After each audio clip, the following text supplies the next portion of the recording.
की बीमारी। शादी के ठीक बाद नेहा की सास की तबीयत बहुत खराब हो गई। बताइए क्या हुआ है आपको? बेटे की शादी थी तो थकान हो गई। मौसम बदल रहा है तो जुकाम और बुखार हो गया। ऊपर से बहू के घर का खाना पता नहीं कैसा था कि पेट भी खराब हो गया। खाना तो बहुत बढ़िया था डॉक्टर साहब, सारे रिश्तेदार तारीफ कर रहे थे। रोहित की माँ इतनी कमजोर है कि जरा से में बीमार पड़ जाती है। डॉक्टर साहब आप सारी जांच करके देखिए, मुझे ऐसी क्या बीमारी है कि मेरी तबीयत ठीक ही नहीं रहती। फिलहाल तो ज्यादा कुछ नहीं है, पहले आपके जुकाम बुखार और पेट का इलाज कर लेते हैं, फिर बाकी के टेस्ट करवा लेंगे। अभी आप ये दवाइयाँ ले आइए। पिताजी मैं डॉक्टर साहब को छोड़कर और दवाइयाँ लेकर आता हूँ। माँ जी तो बीमार थी इसलिए नेहा ने किचन संभाल लिया। माँ जी अब आपकी तबीयत कैसी है? पहले से ठीक है। आप बैठिए मैं खाना लगाती हूँ। तेरे बाबूजी और रोहित ने खाना खा लिया? रोहित तो टिफिन लेकर ऑफिस गए हैं माँ, और बाबूजी ने खाना खा लिया है। आप शुरू कीजिए। ये क्या, खाने में इतना तेल इतने मसाले? अरे अभी अभी तो तबीयत ठीक हुई है मेरी, तुम क्या मुझे वापस बीमार करना चाहती हो? नहीं माँ जी ऐसा नहीं है।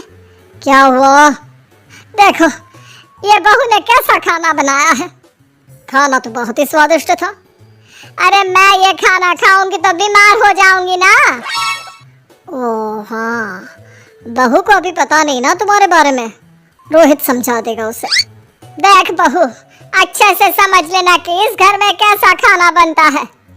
हाँ माँ जी मैं समझ लूंगी, लेकिन अभी आप कुछ तो खा लो। ये खाना खा लूंगी तो कल का खाना खाने के लिए बचूंगी भी नहीं। सास की बातें सुनकर नेहा उदास हो गई। उसने रोहित के घर आते ही उससे माँ जी के खाने के बारे में पूछा। आज माँ जी ने मुझे खाने के लिए बहुत बुरा भला कहा। माँ को मसालेदार और तेल घी वाला खाना सूट नहीं करता, वो बीमार पड़ जाती हैं। ऐसी क्या बीमारी है माँ जी को? पता नहीं, आज तक कई डॉक्टरों को दिखाया, कितने टेस्ट करवाए, लेकिन कोई बीमारी पकड़ में ही नहीं आई। नेहा को कुछ समझ में तो नहीं आया, लेकिन उसने अपनी सास के हिसाब का खाना बनाना सीख लिया। माँ जी आज तो खाना ठीक है ना? खाना तो ठीक है, लेकिन ये मुआ रेडियो क्यों चल रहा है इतनी तेज आवाज में? वो माँ जी मैं अकेले काम करते करते बोर हो रही थी ना, तो टाइम पास करने के लिए चला दिया। तेरा इस टाइम पास के चक्कर में मेरा सर दर्द से फटने लगा है। तेज आवाज से मुझे माइग्रेन हो जाता है। सॉरी माँ जी मुझे पता नहीं था। तुम्हें जब तक सब पता चलेगा तब तक मैं तो भगवान के पास ही पहुँच जाऊंगी। नहीं नहीं ऐसा मत कहिए ना माँ जी। अब मैं कहीं भूख से ही ना मर जाऊं, खाना मेरे कमरे में रख दो। बेचारी नेहा, उस दिन उसे बहुत दुख हुआ। नेहा तुम रो क्यों रही हो? आज माँ जी ने मुझे बहुत बुरा भला कहा, मैं तो सिर्फ रेडियो सुन रही थी। ओहो, तुम माँ की बातों का बुरा मत मानो, उन्हें तेज आवाज से सर दर्द होने लगता है, दर्द की वजह से बोल दिया होगा कुछ। लेकिन मुझे तो ये सब पता ही नहीं था ना, इसलिए बाबूजी ने मुझे पहले ही फोन करके सब कुछ बता दिया, और मैं तुम्हारे लिए ये हेडफोन लाया हूँ। अब तुम अपने गाने भी सुन सकती हो और माँ को परेशानी भी नहीं होगी। ये सिर्फ एक बात का हाल है, लेकिन माँ को तो हर चीज से परेशानी है। अब क्या कर सकते हैं, माँ बीमार ही इतनी रहती है। लेकिन माँ को ऐसी कौन सी बीमारी है? तुम्हें बताया तो था, किसी भी डॉक्टर को माँ की बीमारी समझ में नहीं आ रही। अब तुम भी ये सब सोचना छोड़ दो, ये हेडफोन लो और अपने पसंद के गाने सुनो। रोहित के गिफ्ट से नेहा की एक परेशानी तो दूर हो गई, लेकिन उसके मन में कई सवाल खड़े हो गए। आज मैं देर से उठा हूँ या तुम जल्दी उठ गई?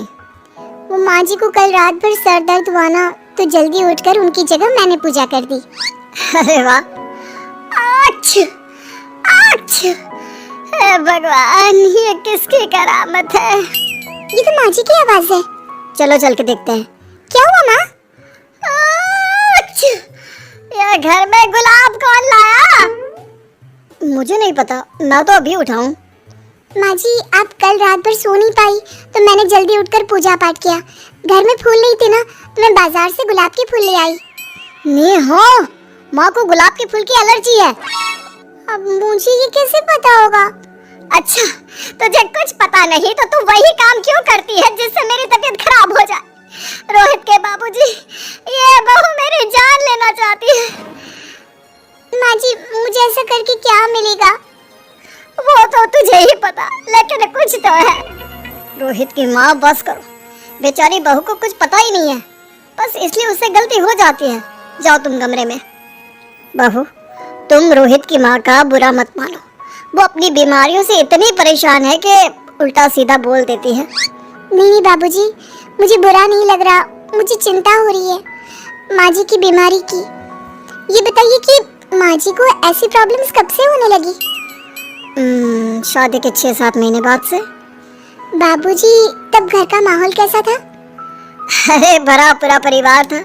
मेरे बाबूजी, माँ, काका, काकी, मेरे दोनों बड़े भाई, दोनों भाभियाँ, दोनों के 2-2 बच्चे हैं, एक छोटा भाई और एक बहन। सब साथ रहते थे। इतना बड़ा परिवार? हाँ, मैं जब 10 साल का हुआ ना, तब पापा का ट्रांसफर यहाँ हुआ। उसके पहले तक तो हमारी जॉइंट फैमिली ही थी। और माँ जी किस चीज से बीमार पड़ जाती है? जब तेज गर्मी हो, ठंड हो या ज्यादा बरसात हो जाए। जब माँ ज्यादा थक जाए, जैसे दिवाली पर घर की सफाई या कोई फंक्शन हो, या ज्यादा मेहमानों के आने से घर का काम बढ़ जाए। तेज म्यूजिक, तेज लाइट या ऐसी कोई तेज स्मेल आ जाए।